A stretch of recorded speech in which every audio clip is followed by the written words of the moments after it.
Extra Slide se trata de una entidad misteriosa que hace su aparición únicamente por las noches, con el propósito de capturar personas, haciéndose pasar por un tobogán. En este video escucharás cuáles son los sonidos que emite. Algunos de estos sonidos tienen un trasfondo bastante oscuro. Hoy aquí te presento voces y sonidos de Extra Slide.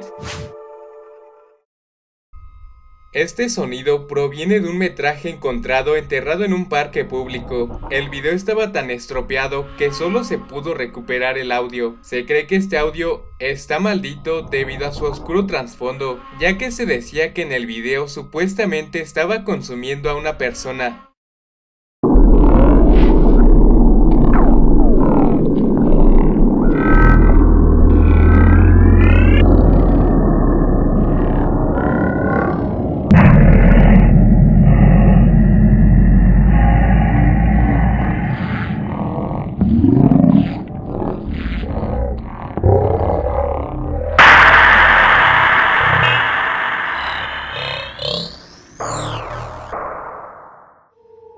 En el siguiente sonido podemos escuchar su característico gruñido, pero el contexto es lo que lo hace escalofriante, ya que se escucha que alguien está columpiándose.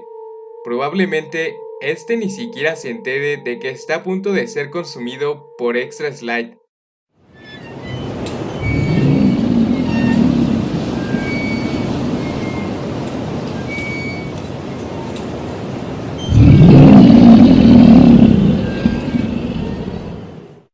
Este último sonido es el sonido que más caracteriza a esta entidad. Podría decirse que es el más común. En este sonido podemos escuchar lo que parece una especie de lamentos sacados desde tus peores pesadillas.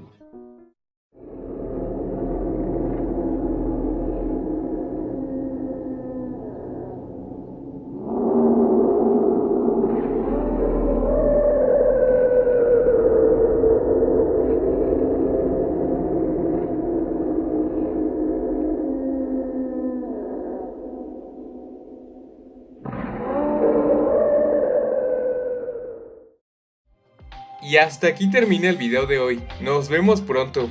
Les mando saludos a las siguientes personas: Eduardo Insaurralde, Maribel Romero Cuenca, Agustina Azul Anims YouTube Faker, Ángel, Julio el Pro, Ángel Canaviri, Gabriel Antonio Ancheita Ramírez, Mr. Señor Cotorrito, El Usuario Sin Ideas, Brian Moreno, Víctor Andrés Rosales Choque y para Claudia Chacana.